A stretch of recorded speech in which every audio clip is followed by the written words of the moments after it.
अक्सर लोग मुझसे ये सवाल करते हैं कि मेरे अपने घर पे किस तरह का सोलर सिस्टम लगा है और मैंने क्या क्या टेक्नोलॉजीज़ अपने ज़ाती घर के ऊपर लगाई हैं। तो आज की वीडियो में हम ये जानेंगे कि मेरे अपने घर के ऊपर कैसा सोलर सिस्टम लगा है, इस पे कौन से सोलर पैनल्स लगाए हैं मैंने, कौन सी बैटरीज लगाई हैं और कितने इन्वर्टर लगाए हैं और उनका क्या एडवांटेज है। ये तमाम चीज़ें जानने के लिए वीडियो को एंड तक देखिए। वीडियो पसंद आती है उसे लाइक और शेयर ज़रूर करिएगा और चैनल को सब्सक्राइब करना मत भूलिएगा।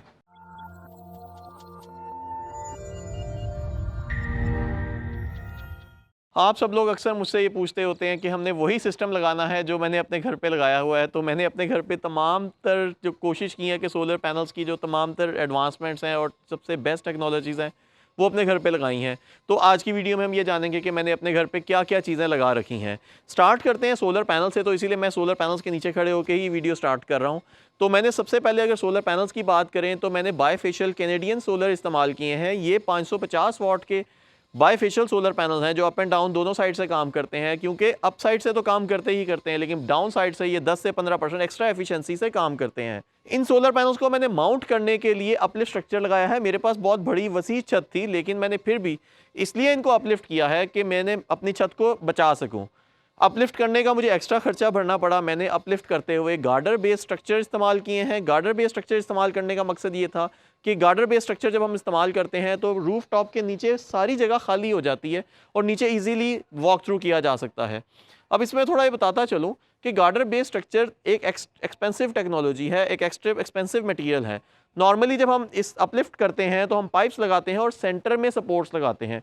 वो जब इकोनॉमिकल सिस्टम लगाना हो तो वो लगाया जा सकता है। अगर आपकी प्रेफरेंस ये नहीं है कि आपने रूफ टॉप को इस्तेमाल करना है तो नॉर्मली सी चैनल्स के साथ वो नॉर्मल स्ट्रक्चर इस्तेमाल किया जा सकता है। लेकिन मेरी प्रेफरेंस ये थी कि मेरी रूफ टॉप सारी इजी टू यूज़ हो, इजी टू वॉक थ्रू हो, जहाँ पे हम लोग रात के टाइम कभी भी इस्तेमाल करना चाहें, दिन में इस्तेमाल करना चाहें तो हम इसको इस्तेमाल कर सकें।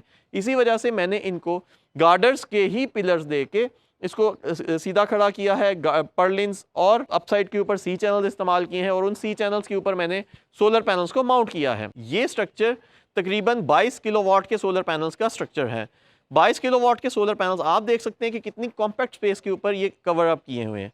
सेंटर में मैंने इसके अंदर ऐसी जगह छोड़ी है जहां से इनको वॉश करने के लिए एक पैसेज बच सके और टॉप के ऊपर भी जो सोलर पैनल्स हैं वहां पे भी मैंने टॉप में एक सुराख छोड़ दिया जिसके अंदर से हवा का पैसेज भी हो सकेगा और सोलर पैनल्स के को वॉश करने में भी आसानी होगी। इसके साथ आप देख सकते हैं कि मैंने एक लाइटनिंग अरेस्टर लगा रखा है और लाइटनिंग अरेस्टर को इस छत की हाईएस्ट पॉइंट के ऊपर लगाया है। इसको अगर अलग से सेपरेट एक अर्थ के साथ अर्थ पिट में इसको मैंने ग्राउंड किया है जिसकी रेजिस्टेंस लेस देन 5 ओम होती है हर वक्त। अभी इस वक्त की बात करें तो तकरीबन 2 या 3 ओम की रेजिस्टेंस है इसके ऊपर। सोलर पैनल्स को पैनल टू पैनल आपस में मैंने इनको अर्थ भी किया है जिसे हम डीसी अर्थिंग भी कहते हैं। अब चलते हैं नीचे चलते हैं और देखते हैं कि सोलर पैनल्स के साथ साथ मैंने इन्वर्टर्स कौन से इस्तेमाल किए हैं और इसके साथ बैटरीज कौन सी इस्तेमाल की हैं। ये सिस्टम क्योंकि बायफेशियल सोलर पैनल्स के साथ बना हुआ है तो इस वक्त सर्दियां हैं, कम सनलाइट है लेकिन फिर भी अच्छी एनर्जी बना रहा है। और देखते हैं कि कौन से इन्वर्टर्स इसके साथ अच्छी एनर्जी बनाने में काम कर रहे हैं। 22 किलोवाट का ये स्ट्रक्चर आपने देखा है। 22 किलोवाट के सोलर पैनल्स हैं, अलग अलग स्ट्रिंग्स के साथ नीचे जा रहे हैं। जितने भी गार्डर्स हैं उनको मैंने प्रॉपर कंक्रीट पैडिंग की है। जो आप देख रहे हैं मेरी रूफ टॉप के ऊपर मार्बल लगा हुआ है तो मैंने मार्बल्स को काट के आरसीसी लेवल तक इन गार्डर्स को लगाया है। आरसीसी लेवल तक लगाने के बाद इनको चारों तरफ से फिट बाय फिट के कंक्रीट पैड्स बनाए हैं।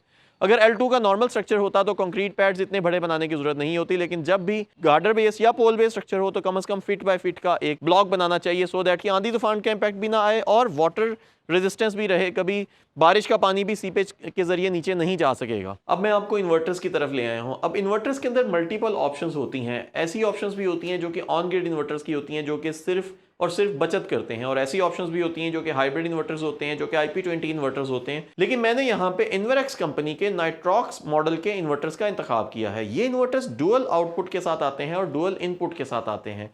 22 किलोवाट के सोलर पैनल्स को मैंने 3 नाइट्रॉक्स के 6-6 किलोवाट के इन्वर्टर्स के साथ लगाया है। 3 अलग अलग इन्वर्टर्स लगाने का मकसद ये है कि मैंने 3 फेजेस के मीटर के तीनों फेजेस के ऊपर 3 इन्वर्टर्स लगा दिए हैं। क्योंकि मेरे पास 22 किलोवाट के सोलर पैनल्स थे तो हर इन्वर्टर के साथ तकरीबन मैंने 7-7 किलोवाट के सोलर पैनल्स लगा दिए हैं और किसी एक के साथ मैंने 8 किलोवाट के पैनल्स भी लगा दिए हैं, क्योंकि ये इन्वर्टर अपनी कैपेसिटी से ज़्यादा सोलर पैनल्स की इनपुट लेने का इसमें सलाहियत है। क्योंकि इसका जो चार्ज कंट्रोलर है वो 7500 वाट तक के सोलर पैनल्स भी इनपुट ले सकता है।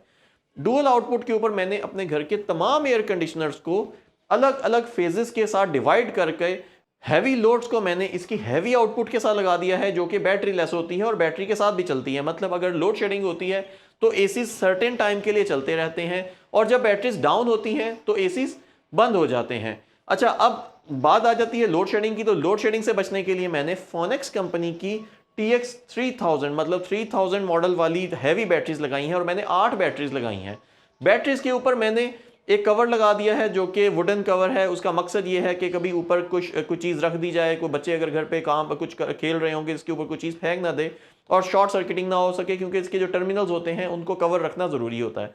अच्छा, अब ये जो प्रिवेंटिव मेजर्स हैं बहुत सारी जो मैंने यहाँ पे लगाई हैं, ये ऑप्शनल होती हैं, क्योंकि ये सोलर सिस्टम का हिस्सा तो नहीं होती, लेकिन कस्टमर इनको खुद से ज़रूर लगा सकता है। क्यों? इसका मकसद ये होता है कि बैटरीज और तमाम सिस्टम प्रोटेक्शंस की ही बात रहे। तो मैं आपको सिस्टम की प्रोटेक्शंस का भी बताता चलूँ, लेकिन उससे पहले चंद एक सेफ्टी मेजर्स का भी बताता चलूँ।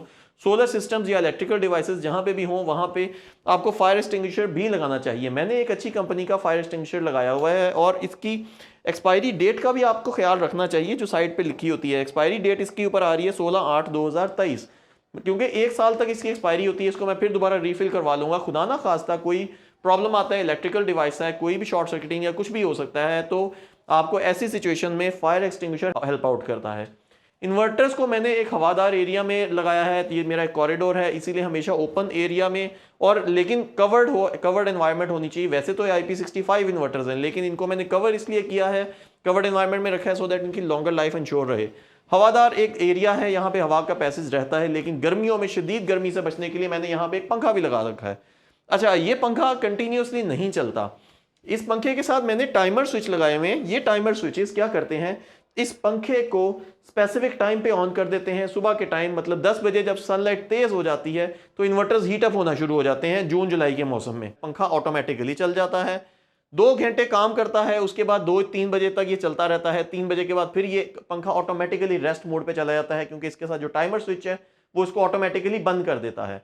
उसके बाद ये फिर 1 घंटा रेस्ट करने के बाद खुद ब खुद ही दोबारा ऑन हो जाता है। तो इस तरह से ये पंखा इस सिस्टम को हीट की एक रेवोल्यूशन देता रहता है, और ये सिस्टम प्रोटेक्टेड रहता है। अगेन, ये भी सोलर सिस्टम का हिस्सा नहीं है, लेकिन ये प्रिवेंटिव चीज़ें आप अपने सोलर सिस्टम के साथ लगा सकते हैं उसकी लॉन्गर लाइफ को इंश्योर करने के लिए।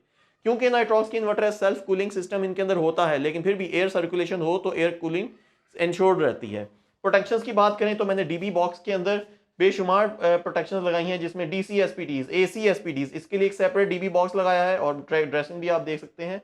अच्छा, ये DB बॉक्स कंसील्ड है। नॉर्मली ये कंसील्ड इसलिए नहीं होती क्योंकि जब घर बन रहा होता है तो तभी ये कंसील किया जा सकता है। तो मैंने during the construction phase he in DB boxes को दीवार के अंदर कंसील कर दिया था। अगर आप घर बनने के बाद सोलर सिस्टम लगवाएंगे तो ऑब्वियसली आपको ये DB बॉक्सेस ओपन लगाने पड़ेंगे। इसके साथ जो दूसरा DB बॉक्स है, उस DB बॉक्स के अंदर मैंने AC ब्रेकर्स, जिसमें डुअल आउटपुट वाले, सिंगल आउटपुट वाले ब्रेकर्स और इनपुट के ब्रेकर्स, तमाम ब्रेकर्स लगा रखे हैं, जो कि ABB कंपनी के ब्रेकर्स हैं। और इसके अलावा मैंने हैगर कंपनी के चेंज ओवर्स लगा रखे हैं। एक हैवी ब्रेकर लगा रखा है बैटरीज के साथ, क्योंकि 8 बैटरीज हैं और तीनों इन्वर्टर्स की इनपुट इसी ब्रेकर के थ्रू कंट्रोल हो रही है। तो मैंने यहाँ पे एक हैवी श्नाइडर कंपनी का ब्रेकर लगा रखा है। ये सिस्टम हर महीने तकरीबन 2400 यूनिट कम से कम बनाता है, लेकिन ये मेरा ये सिस्टम तकरीबन 2600 यूनिट्स तक भी जाता है, क्योंकि ये 22 किलोवाट का सिस्टम है, और ऑन एन एवरेज ये सारा साल भी तकरीबन इतनी ही आउटपुट देता रहता है। आजकल सर्दियां हैं तो सर्दियों में आउटपुट थोड़ी सी कम दे रहा है, गर्मियों में अच्छी आउटपुट देता है, पूरा साल काम करता रहता है। मेरे घर के ऊपर तकरीबन कोई 3 से 4 AC कंटिन्यूस चलते हैं, फिर भी मुझे कभी बिल नहीं आता। बिल की आप तस्वीर देखें तो आपको नजर आ रहा होगा कि मेरा बिल पिछले 6 महीने से क्रेडिट में ही आ रहा है। आपको अक्सर ये माइनस यूनिट्स नजर आ रहे होंगे इसके ऊपर। और इसकी इस वक्त करंटली अगर हम दिसंबर के बिल की बात करें तो अप्रॉक्सीमेटली 69,000 से लेके 70,000 तक तो वापडा ने मेरे देने हैं। तो ये तमाम चीज़ें इंश्योर होती हैं अगर आप अच्छा सिस्टम लगाएं। नॉन स्टॉप सिस्टम चलता है, ये सिस्टम बहुत एक्सपेंसिव सिस्टम है और नॉर्मली हर कस्टमर की रिक्वायरमेंट नहीं होता, क्योंकि मैंने तो अपने पास, मुझे एक शौक भी है सिस्टम का, मैं खुद एक सोलर कंपनी को चलाता हूं, तो मैंने तो हर चीज़ को बेस्ट ऑफ द बेस्ट लगाने की कोशिश की है। इसी वजह से मैंने अपनी ज़रूरत से ज़्यादा सोलर पैनल लगा लिए हैं, ज़रूरत से डबल बैटरीज लगा ली हैं। नॉर्मली 4 बैटरीज लगती हैं, मैंने 8 बैटरीज लगा दी हैं। नॉर्मली लोग ये 1 या 2 नाइट्रॉक्स के इन्वर्टर लगाते हैं, मैंने 3 लगा दिए हैं, सो दैट के तीनों फेजेस के ऊपर पूरा घर चलता रहे। और साथ में मैंने इसके ऊपर एक्स्ट्रा सोलर पैनल्स लगाने का मकसद यही था कि मैक्सिमम मेरे पास क्रेडिट में पैसे जमा होते रहें। अब आप ये देख रहे हैं कि शदीद जून जुलाई के महीनों में भी मेरा क्रेडिट में बिल आ रहा है, और सर्दियों में मैं इसके ऊपर इलेक्ट्रिक गीजर चलाता हूँ, इलेक्ट्रिक हीटर चलाता हूँ जो कि सारा दिन चलते हैं, इसके बावजूद माइनस में बिल आता है। तो ये एक बहुत बड़ी एक लग्जरी है जिसको सोलर सिस्टम लगवाने वाले ही समझ सकते हैं कि कितनी क्या इसका एडवांटेज है और क्या इसका डिसएडवांटेज है। डिसएडवांटेजेस की बात की जाए तो मेरा एक ख्याल है कि सोलर एनर्जी का शायद ही कोई डिसएडवांटेज हो सवाए ये कि इसके कैपिटल इन्वेस्टमेंट के। इस तरह का सिस्टम क्योंकि ये बिल्कुल state of the art uplifted structure के साथ, और अपलिफ्ट में भी गार्डर बेस्ड स्ट्रक्चर जो कि ज़्यादा महंगा होता है, नॉर्मली स्ट्रक्चर थोड़ा सस्ता होता है, गार्डर बेस्ड महंगा होता है, तो मैंने उसमें तमाम क्योंकि चीज़ें इस्तेमाल की हैं, तो इस तरह का सिस्टम आजकल की डेट में तकरीबन कोई 5 मिलियन तक लगता है। लेकिन हर ज़रूरी नहीं है कि हर इंसान इतना महंगा ही सिस्टम लगाए। आप 10 किलोवाट का इस तरह का सिस्टम तकरीबन कोई 20 से 25 लाख के दरमियान डिपेंडिंग ऑन योर रिक्वायरमेंट्स बना सकते हैं। ऑन ग्रिड सिस्टम आप इस तरह का लगाना चाहें जो सिर्फ और सिर्फ बचत करता है 10 किलोवाट का, तो वो तकरीबन कोई 16 से 18 लाख के दरमियान वेरी करती है उसकी प्राइस। लेकिन मैंने क्योंकि सब चीज़ें स्टेट ऑफ द आर्ट और थोड़ा सा इसको एक्स्ट्रा एड ऑन्स के साथ लगाया है, तो मेरा इसी वजह से इसके ऊपर तकरीबन 50 लाख रुपए खर्चा आया है। तो मैं उम्मीद करता हूं कि आपको वीडियो पसंद आई होगी और आपको ये पता चल गया होगा कि मैंने अपने घर पे किस तरह का सिस्टम लगाया है। वीडियो पसंद आती है तो उसे लाइक और शेयर ज़रूर करिएगा। Thank you.